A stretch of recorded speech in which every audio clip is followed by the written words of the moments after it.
mivatsy fitahiana ho anao anio. Mivatsy fitahiana ho antsika anio fa 7 volana novambra indray dia ho raisitsika ao amin'ny Jeremia toko fa 7:20 ny andininy faraka 12 ka hatramin'ny 17:20 vakina amin'ny anaran'i Jesosy.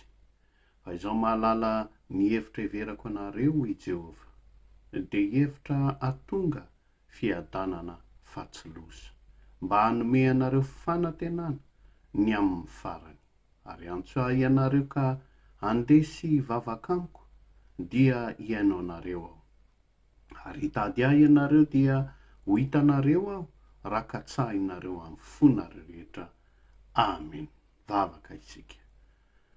Andriamanitra rainay amin'ny alalan'i Jesosy Kristy Tomponay. Marina tokoa fa miovaova izao rehetrarehetra izao. Ao no mety ary ao no tsy mety, ao ny lavorary, ao koa ny mety ho sampona, ary indrindrindrindra ao ny tanteraka, ao ny mety sy ny tsy fahombiazana. Fa sofa teo ianao, indrindra amin'izao maraina vaovao izao, hampafantatra anay indray fa mahita ny lalana diavinay ianao sy ny dian'ny tongotray, ary manitsy an'izany lalana izany mba hisian'ny fiadanana, mba hanalaviranay ny loza.